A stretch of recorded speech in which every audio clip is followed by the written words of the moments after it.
wassalatu wassalamu ala sayyidina Muhammadin asyrafil mursalin wa ala alihi wa sahbihi ajma'in.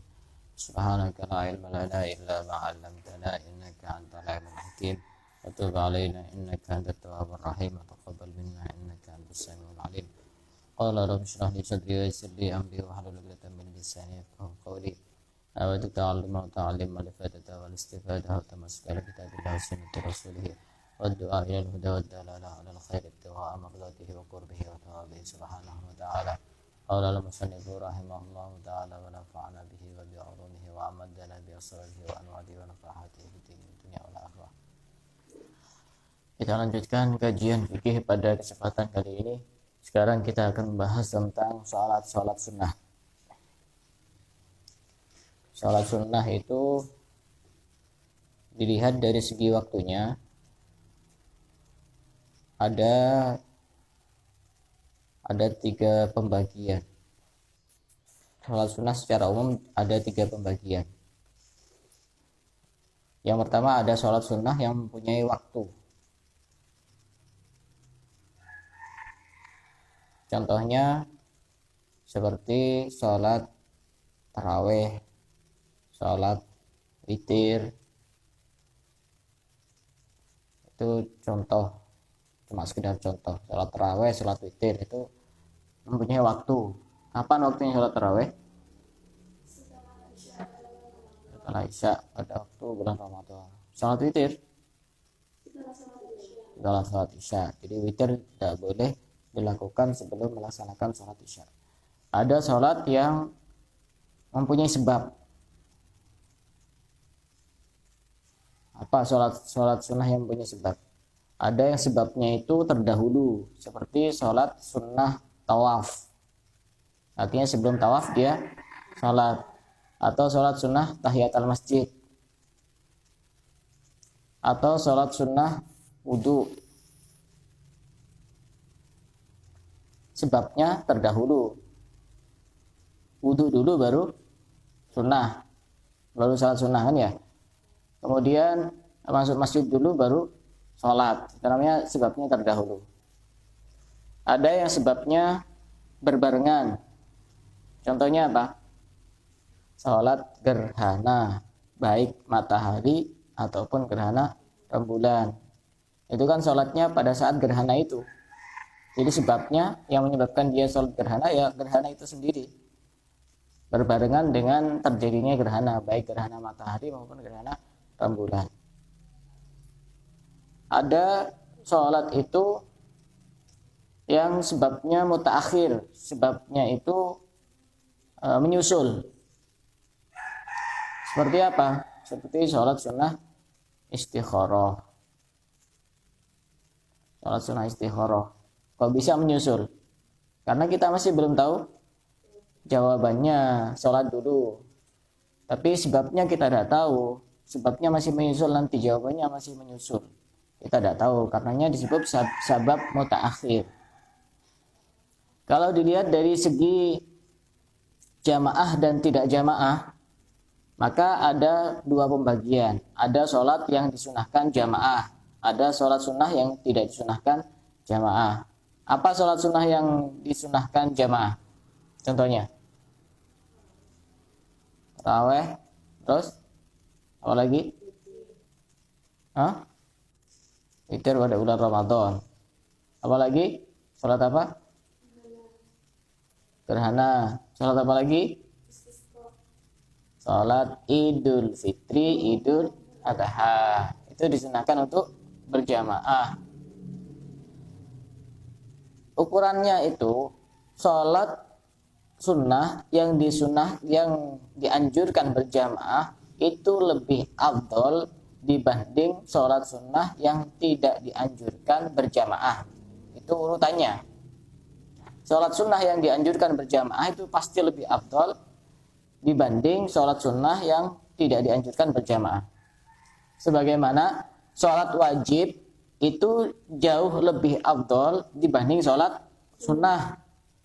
Jadi walaupun orang sholat sunnahnya sampai ratusan rakaat, tapi dia ada sholat wajib, tetap nggak bisa menggantikan keutamaan sholat wajib. Bagaimanapun yang wajib lebih tinggi derajatnya dan lebih tinggi pahalanya dibanding yang sunnah. Hanya dalam beberapa kondisi perkara sunnah itu mengalahkan yang wajib. Contohnya apa? Mengucapkan salam itu hukumnya sunnah. Menjawab salam hukumnya wajib. Tapi memulai untuk mengucapkan salam itu jauh lebih besar pahalanya dibanding menjawab. Itu mengucapkan salam. Tapi harus kepada orang yang tepat. Kalau sekiranya kita mengucapkan salam, justru nanti dikhawatirkan tidak dijawab salamnya, lebih baik tidak. Kenapa? Karena kita juga nanti menyebabkan orang berdosa karena tidak jawab salam. Jawab salam kan hukumnya wajib. Seperti itu. Misalnya kita salam di pinggir-pinggir jalan, ada orang di pinggir-pinggir nongkrong, kemudian kita salam assalamualaikum, dan kita tidak dijawab. Yang penting kita harus tahu dulu tipe-tipe orang yang sekiranya menjawab atau tidak menjawab. Kalau sekiranya menjawab, tidak apa-apa kita ucapkan salam. Itu sunnah lebih afdal dibanding wajib. Ada juga contoh yang lain, azan, sunnah apa wajib? Sunnah. Jamaah fardu kifayah kan ya? Akan tetapi adzan itu jauh lebih afdol dibanding sholat berjamaah. Kenapa kira-kira? Karena apa? Ya karena yang mengajak orang untuk sholat jamaah kan adzan. Iya, itu. Kemudian ada toharoh, bersuci. Bersuci setelah masuk waktu itu hukumnya wajib. Artinya kalau sudah masuk waktu kita bersuci ya wajib kalau mau sholat. Tapi ada yang sunnah mengalahkan yang wajib, bersuci sebelum masuk waktu. Contohnya jam 11 kita sudah punya wudu. Nanti waktu adzan duhur kita langsung sholat. Bersuci sebelum masuk waktu hukumnya sunnah, tapi mengalahkan bersuci pada saat masuk waktu yang hukumnya wajib. Itu sunnah mengalahkan yang wajib. Ada juga contohnya, ada orang hutang. Kemudian kita menunggu orang itu melunasi hutangnya. Menunggu itu hukumnya wajib. Menunggu orang bayar hutang hukumnya wajib. Tapi ada yang sunnah mengalahkan yang wajib, yaitu membebaskan orang yang berhutang. Dengan syarat orang yang berhutang ini tidak mampu untuk membayar. Nunggunya wajib sampai bisa bayar. Tapi membebaskan hukumnya sunnah. Walaupun sunnah mengalahkan yang wajib. Tapi dengan catatan orang tersebut benar-benar tidak mampu untuk membayar. Ya jangan dipaksa. Masa dipaksa orang tidak mampu bayar. Kecuali kadang ada tipe sebagian orang itu hutang tapi niatnya tidak bayar. Itu bahaya kalau orang-orang seperti itu. Biasanya orang seperti itu pasti banyak korbannya kalau orang seperti itu. Hutang ke ini, hutang ke itu, hutang ke si fulana yang lain, semuanya dijadikan target. Jadi sholat sunnah yang disunahkan berjamaah itu jauh lebih afdol dibanding sholat sunnah yang tidak disunahkan berjamaah. Apa sholat sunnah contohnya yang tidak disunahkan berjamaah? Contohnya seperti sholat qobliyah, ba'diyah, sholat rawatib namanya. Kenapa disebut rawatib? Rawatib itu yang mengiringi sholat fardu. Itu namanya rawatib. Qobliyah karena dilakukan sebelum. Ba'diyah karena dilakukan setelah. Kalau kita urut-urut, sholat sunnah yang paling afdol, yang menempati urutan pertama, apa itu? Sholat Idul Fitri dan Idul Adha. Tapi antara Idul Fitri dan Idul Adha lebih afdol sholat Idul Adha. Kenapa? Karena ada dalil di dalam Al-Quran, fasholli li rabbika wanhar. Sedangkan sholat Idul Fitri tidak ada dalil di dalam Al-Quran. Karena di negara-negara Arab itu rata-rata lebih ramai hari raya Idul Adha dibanding Idul Fitri. Kebalik dengan yang di Indonesia. Indonesia lebih ramai Idul Fitri dibanding Idul Adha. Di sana itu waktu saya masih di Tarim itu pasar itu setelah Idul Fitri itu masih ada yang rame untuk beli baju Idul Adha. Idul Adha itu orang-orang beli baju semua itu. Baju, sarung, karena memang juga sunnah untuk memakai pakaian-pakaian baru. Di sana itu Idul Adha itu juga sama ramainya pasar itu, seperti Idul Fitri, menjelang Idul Fitri. Banyak yang beli baju, beli sarung. Cuma uniknya orang sana itu, kalau pakai baju atau pakai sarung itu capnya tidak dilepas. Kayak bukan masalah ketahuan. Saya itu sebenarnya mungkin untuk menampakkan rasa syukur itu. Jadi ini benar-benar baru, menampakkan rasa nikmat, bersyukur itu. Saya awal-awal lihat itu ya lucu, masa tidak dilepas ya. Cap-capnya itu, tempelan-tempelannya masih ada di sarung-sarungnya itu. Kalau di baju kan tidak kelihatan, kadang-kadang kan ini nyantol kayak itu kan. Yang di sarung-sarung itu masih kelihatan. Idul Adha itu juga ramai pasar-pasar di sana menjelang Idul Adha. Banyak yang beli baju, beli sarung dan seterusnya. Rata-rata produk Indonesia kalau sarung-sarung itu. Merek-mereknya dari Indonesia semua. Termasuk makanan-makanan banyak yang dari Indonesia. Misal saus, kecap itu dari Indonesia semua itu. Orang sana sudah paham bahasa-bahasa Indonesia. Kecap ya paham, kita beli ngomong saya beli kecap ya paham mereka. Beli sambal ya paham. Urutan pertama Idul Adha, Idul Fitri. Ini urutan keafdoliannya.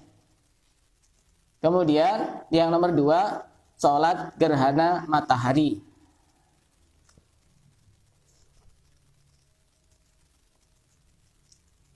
Cuma bagaimanapun yang tadi itu Idul Fitri dan Idul Adha itu kan sunnah. Sedangkan sholat Jumat hukumnya wajib. Kadang-kadang orang lebih milih sholat Idul Fitri, sholat Jumatnya tidak sholat. Ya, ini yang salah kalau seperti itu. Kemudian yang nomor 3 sholat gerhana rembulan. Kemudian yang keempat sholat istisqa. Apa sholat istisqa? Minta hujan, jarang-jarang ini. Saya pernah dulu sekali sholat istisqa. Sholat istisqa itu disunahkan sebelumnya untuk berpuasa 3 hari. Terus disunahkan untuk banyak istighfar, karena bisa jadi Allah tidak menurunkan hujan karena terlalu banyak dosanya. Dan itu disunahkan untuk keluar semua, yang kecil, yang besar, yang tua, yang muda, disunahkan untuk keluar. Dan disunahkan sholatnya di tanah lapang. Disunahkan sholatnya di tanah lapang, bukan di masjid. Kalau sholat istisqa. Kemudian sholat witir menempati urutan kelima. Itu urutan-urutan sholat sunnah yang afdol. Ini tadi kan yang disunahkan jamaah semua ya. Ya. Kemudian sholat rawatib. Ini ada yang tidak disunahkan jamaah lebih afdol dibanding yang disunahkan jamaah. Contohnya apa? Sholat rawatib dan sholat taraweh. Itu lebih afdol sholat rawatibnya dibanding sholat tarawehnya. Makanya kadang-kadang orang itu kebalik. Sebelum sholat isya tidak sholat qobliyah. Setelah sholat isya tidak sholat ba'diyah. Terus sholat taraweh. Padahal lebih afdol sholat rawatibnya. Orang-orang kebalik. Bagaimanapun sholat rawatib lebih afdol, apalagi pada bulan Ramadan. Itu kebalik itu. Ya mestinya kalaupun harus milih misalnya, ya sholat qobliyah ba'diyah, kalaupun harus milih. Karena itu lebih afdol dibanding sholat tarawih, ya, walaupun itu dilakukan secara berjamaah. Jadi menempati urutan ke-6 sholat rawatib, qobliyah, ba'diyah. Kemudian sholat tarawih. Sholat tarawih hanya dilakukan pada bulan Ramadan. Kemudian sholat duha.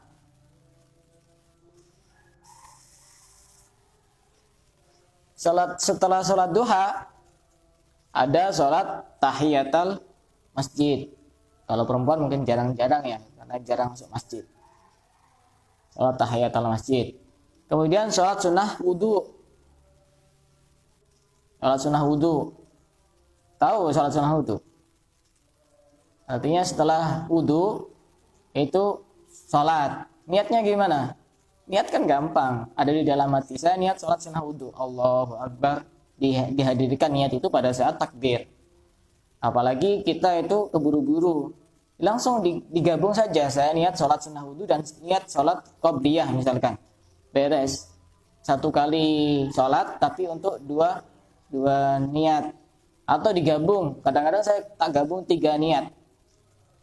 Setelah wudhu itu, misalkan kalau pagi misalnya, saya niat sholat sunnah wudhu, niat sholat duha, niat sholat hajat.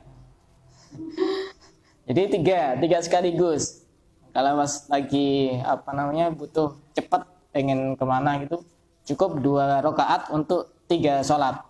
Ya, boleh. Sholat sunnah itu niatnya boleh digabung lebih dari 1. Kalau sholat sunnah boleh. Itu sholat sunnah wudhu. Kemudian setelah itu sholat sunnah yang lain. Nanti kita akan bahas satu persatu. Paham ya? Itu urutannya. Urutan sholat sunnah yang afdol. Dari sholat Idul Adha, Idul Fitri, kemudian sholat gerhana matahari, gerhana rembulan, sholat istisqa, sholat witir, sholat rawatib, qobliyah, ba'diyah. Kalau sholat rawatib ini yang paling afdol sholat apa? Qobliyah subuh.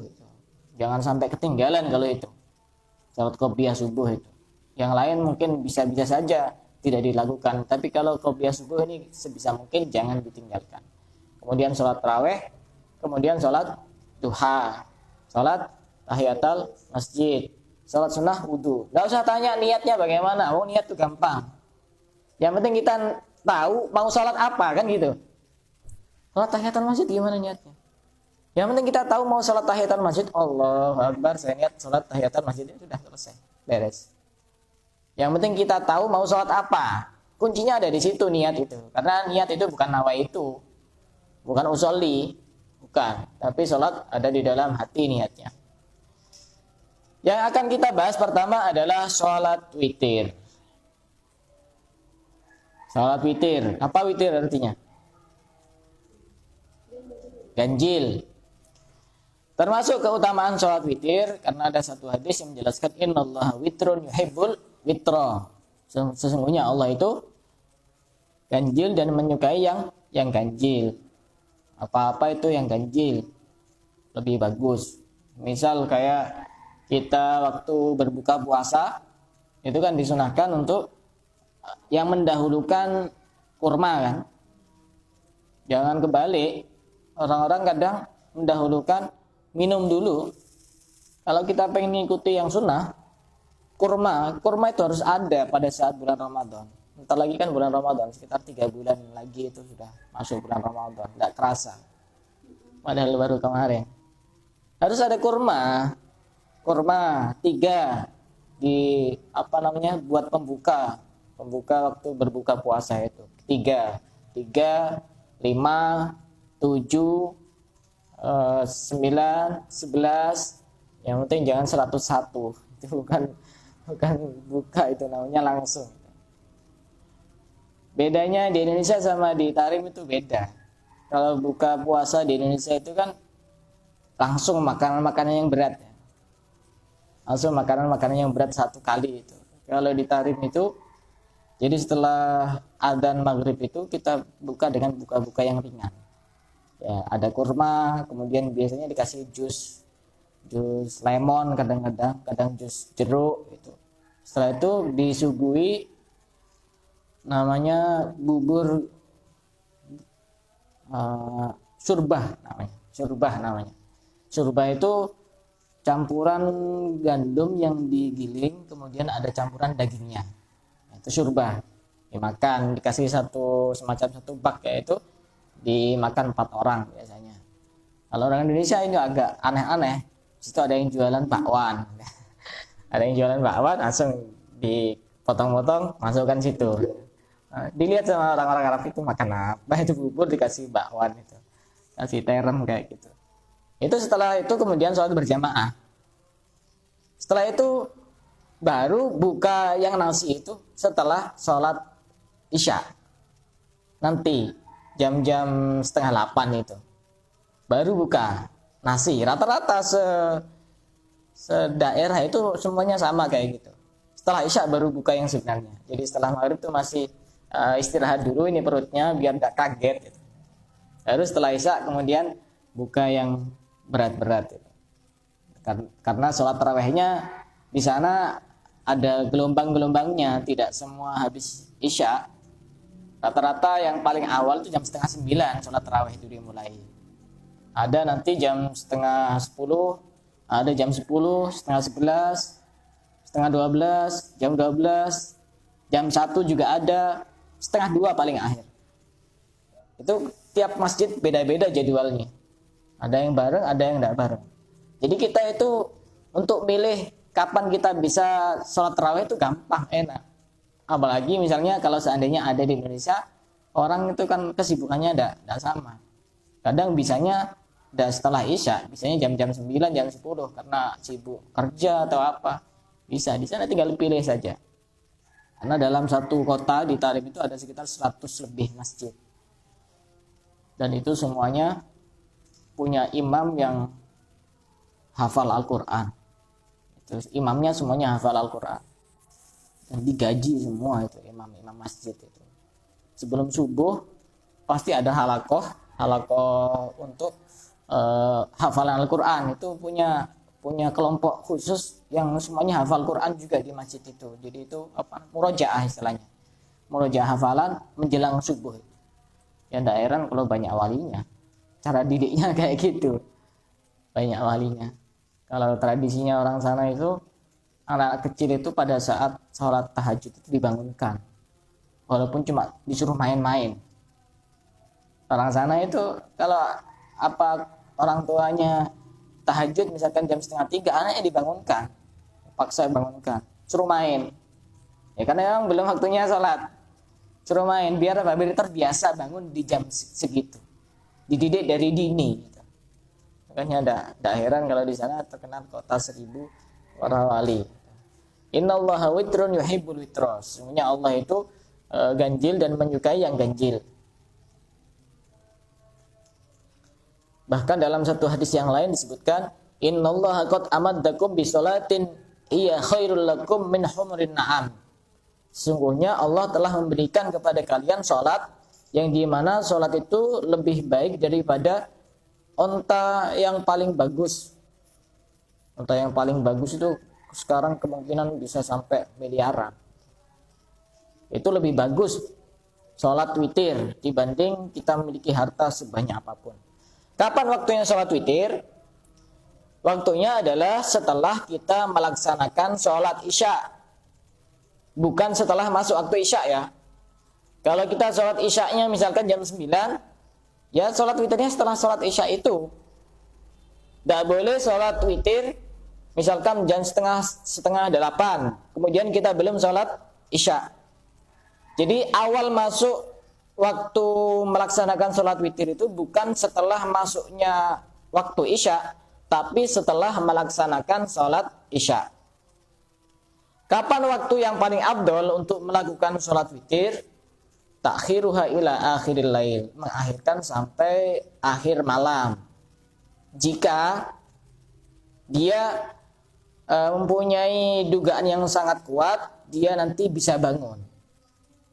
Lebih baik diakhirkan kalau sholat witir. Kalau punya dugaan yang kuat, dia bisa bangun. Kalau tidak bisa, ya sebelum tidur. Daripada nanti kelewatan kan sholat witirnya. Jadi didahulukan. Setelah sholat isya, kemudian dia menambah sholat witir. Jadi nanti di akhir, kalaupun misalnya kebiasaannya memang susah bangun, berarti kan sudah terselesaikan sholat witir itu. Jadi lihat situasi dan kondisi setiap orang tidak sama. Berapa bilangan sholat witir? Paling sedikit 1. Tapi jika 1 ini dilakukan secara istiqomah, hukumnya makruh kalau cuma 1. Masa nanggung sholat witirnya cuma 1. Tapi sah. Kalau ditanya sah atau tidak sah, hukumnya sah. Tapi mengistiqomahkan 1 itu hukumnya makruh. Minimal yang ukuran standar itu 3 rakaat. Yang afdal 11 rakaat. Paling banyak itu 11 rakaat. Kalau di Tarim itu, terutama di pondoknya Habib Salim, saya sering sholat di sana. Itu sholat witirnya 11 rakaat. Jadi sudah sholat terawih 20 rakaat, tambah sholat witir 11 rakaat. Pasti itu 11 rakaat itu. Belum lagi nanti biasanya antara maghrib dan isya masih ada sholat tasbih. Jadi banyak. Habib Salim pun itu sholat tarawihnya per malam itu 100 rakaat. Karena pindah-pindah dari satu masjid ke masjid yang lain. 20 kali 5 kan 100. Oh, gimana kalau sholat tarawih berkali-kali? Ya boleh saja. Itu pasti pindah-pindah itu Habib Salim. Walaupun dia itu sudah pakai kursi roda. Nanti yang paling terakhir sholat di masjid Jami biasanya, masjid Jami Tarim itu. Apa? Tidak ada. Meninggal di waktu di Mekah apa Madinah. Tidak ada gitu. Dia termasuk salah satu gurunya Habib Umar. Habib Umar itu masih ngaji, walaupun orang sudah alim seperti itu, sudah kemana-mana. Setiap Habib Salim punya kajian seperti itu, ada halakoh, Habib Umar datang untuk ngaji. Kita masa yang tidak punya ilmu, tidak semangat untuk ngaji. Habib Umar itu masih ngaji. Dan di sana itu salah satu contoh yang sangat bagus itu, pondoknya Habib Umar ketika ada acara itu santri-santrinya Habib Salim datang semua ke sana. Sebaliknya juga sama. Kalau ada acara di pondoknya Habib Salim, santrinya Habib Umar suruh datang semua. Ini kalau saya membaca ya, untuk menghilangkan sifat iri. Karena orang sekarang itu, kalau misalkan punya santri, punya murid, kemudian muridnya ini berguru kepada orang lain, itu tidak suka. Itu perlu untuk dihilangkan seperti itu. Tidak bagus seperti itu. Selama bergurunya kepada orang yang ajarannya juga tepat, ajarannya benar, kenapa harus merasa berat? Toh semata-mata semua itu adalah untuk mensyiarkan agama Islam. Kan dia juga sama-sama dapat ilmu. Jadi ada yang bermasalah di dalam hatinya ketika ada seorang guru, punya murid, punya santri, punya jamaah, kemudian dia ikut jamaah yang lain, ikut majelis lain, ikut ngaji kepada guru yang lain, kok dia merasa berat? Ada yang bermasalah itu di dalam hatinya. Pertama, pasti dia itu kemungkinan merasa tinggi hati, merasa lebih baik daripada yang lain. Kecuali yang benar-benar ikut belajar kepada orang lain yang ajarannya tidak tepat, misalkan. Ya wajar ketika gurunya melarang. Kadang-kadang saya melarang, betul-betul melarang. Gitu. Saya mau ikut kajian yang kayak gini. Langsung bilang saya tidak usah. Ya bukan karena apa, tapi karena khawatir terpengaruh. Apalagi masih tahap awal-awal, takut terpengaruh. Bahkan di dalam kitab At-Tibyan fi Adabi Hamalatil Quran disebutkan termasuk tanda jelas riyaknya orang berilmu itu adalah dia tidak suka jika muridnya berguru kepada orang lain. Sangat jelas sekali itu tanda riyaknya orang berilmu. Silakan kalian tuh pengen ngaji ke siapa, silakan ke ustadz siapa, silakan ke kiai siapa, silakan ke habib siapa, silakan. Yang penting di situ ajarannya juga benar. Kalau tidak benar kemudian tanya saya, pasti saya larang. Tidak usah tanya kenapa kok tidak usah. Tidak usah tanya. Karena pasti ada pertimbangan. Itu penyakit seperti itu harus dibasmi, lebih berbahaya daripada penyakit corona. Karena kalau penyakit corona orangnya meninggal sudah selesai urusan. Kalau penyakit seperti itu orangnya meninggal masih ditanya sama Allah, masih ada pertanggungjawaban. Itu perbedaan antara penyakit zahir dan penyakit batin. Penyakit zahir hanya selesai pada saat dia sudah meninggal dunia. Penyakit batin masih ada lanjutannya itu.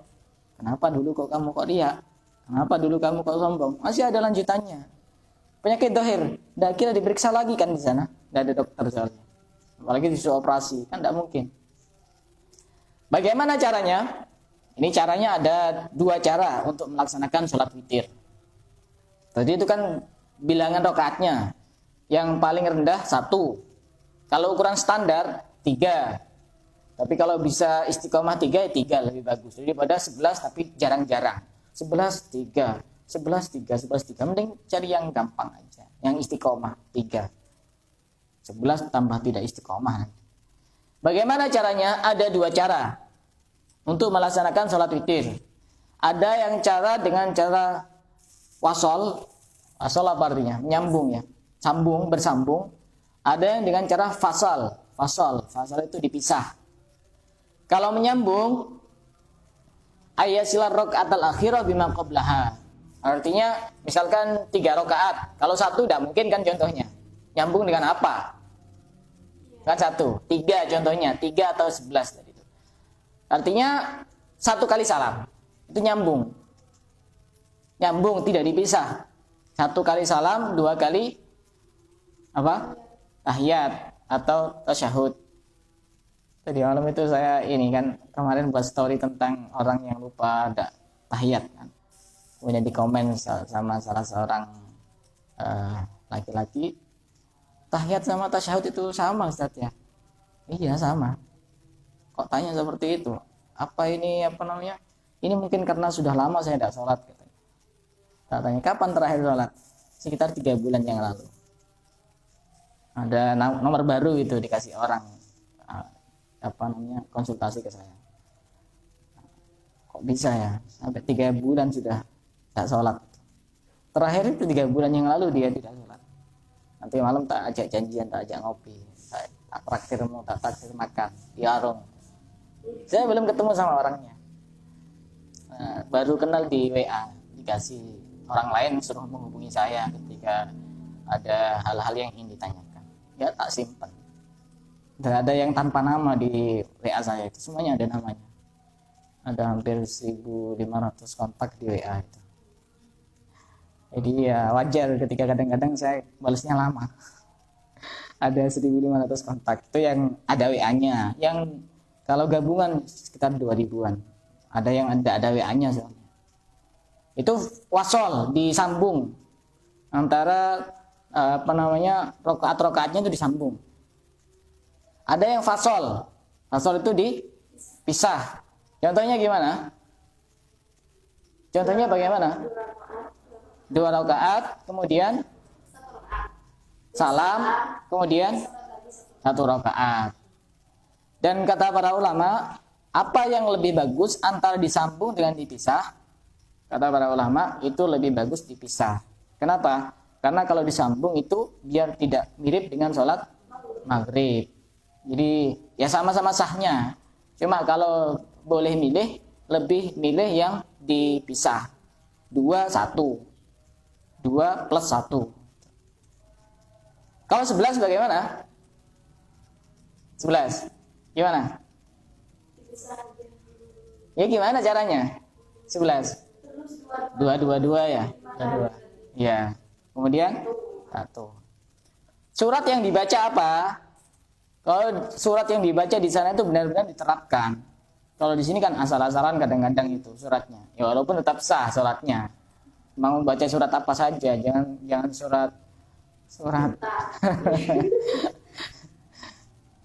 surat yang surat pada rakaat pertama itu disunahkan untuk membaca surat Al-A'la. Sabbihis marabbikal a'la. Jadi ini di sana di Tarim itu benar-benar diterapkan. Saya sholat di beberapa masjid itu semuanya baca surat ini Al-A'la. Sabbihis marabbikal a'la. Kemudian surat rakaat yang kedua membaca Al-Kafirun. Al-Kafirun.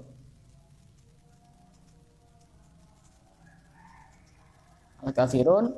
Kemudian rakaat yang ketiga kita contohkan yang 3 rakaat ya. Rakaat yang 3 Al-Ikhlas, Al-Falaq, An-Nas. Jadi 1. Dibaca semua. Cuma kadang-kadang di daerah kita Al-Ikhlas, Al-Falaq dibaca pada rakaat pertama. Rakaat pertama dan kedua. Al-Ikhlas, Al-Falaq. Kemudian rakaat ketiga An-Nas. Sah? Ya sah. Tapi kalau pengen yang afdal itu surat Al-A'la, Al-Kafirun, kemudian pada rakaat yang ketiga 3 surat sekaligus. Al-Ikhlas, Al-Falaq, An-Nas. Ini secara aturan seperti itu. Kemudian setelah Selesai salam, ada wirid yang khusus itu, Subhanal Malikil Kudus, Subhanal Malikil Kudus. Ada kemudian membaca la ilaha illa anta subhanaka inni kuntu minadh dhalimin. Ini doa yang dibaca oleh siapa? Nabi Yunus pada saat masuk perut ikan. Jadi orang itu kalau lagi galau, lagi susah, lagi gelisah, lagi terhimpit, baca banyak doa itu. Subhanaka la ilaha illa anta subhanaka inni kuntu minadh dhalimin. Jika masalah yang dihadapi oleh Nabi Yunus yang seberat itu, sesempit itu, di dalam ruangan yang sempit dan masalah yang sangat sempit, bisa dihilangkan oleh Allah sebab beliau membaca la ilaha illa anta subhanaka inni kuntu minadh dhalimin. Apalagi masalah kita sangat ringan. Tidak ada yang lebih berat dibanding masalahnya Nabi Yunus. Coba berada di tempat yang gelap, di perut ikan, di tempat yang sempit, tidak ada apa-apa. Ya. Masalah kita tidak segelap yang dialami oleh Nabi Yunus. Gitu loh. Problem kita juga tidak segelap dan sesempit yang dialami oleh Nabi Yunus. Jadi kita baca doa ini. La ilaha illa anta subhanaka inni kuntu minadh dhalimin. Itu bagusnya dibaca 40 kali kalau setelah sholat witir itu. Cuma kalau di sini rata-rata dibaca 3 kali. Ya tidak apa-apa lah daripada tidak. Gitu. Daripada tidak. Itu terkait tentang sholat witir. Dan insya Allah kita akan lanjutkan pembahasan berikutnya tentang sholat duha. Dari sini ada yang mau bertanya, silakan. Ya. Masalah tahajud tidak masuk. Sholat tahajud, ya masuk. Ya tinggal tadi kan sebagian sholat yang lain tadi itu. Ya tetap masuk. Suruh cari sendiri biar cerdas. Masuk. Sholat tahajud ya masuk. Sholat sunnah kan masih banyak. Ada sholat tasbih, ada sholat macam-macam itu. Jadi sholat sunnah itu, kalau kemarin saya mendengarkan beberapa ceramah di YouTube itu, sebaiknya sholat sunnah itu kan banyak. Sebaiknya kita pernah melakukan semuanya walaupun cuma 1 kali. Sholat kan macam-macam. Ada sholat tasbih, ada sholat awabin. Minimal kita pernah walaupun cuma 1 kali. Jadi besok ketika ditanya sama Allah, pernah sholat duha? Pernah. Pernah sholat tahajud? Pernah. Pernah sholat awabin? Pernah. Kan pantas itu. Kalau ditanya, tidak pernah. Kamu itu tugasnya apa di dunia itu? Mau makan, tidur atau gimana itu?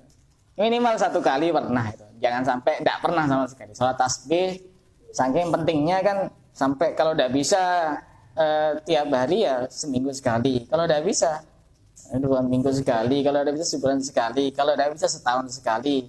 Kalau tidak bisa seumur hidup sekali. Itu kan saking pentingnya sholat-sholat sunnah itu. Saya kira cukup sampai di sini. Kita lanjutkan pada pertemuan yang berikutnya membahas tentang sholat duha. Besok bukan fikih ya, besok hadis. Wallahu a'lam bishawab.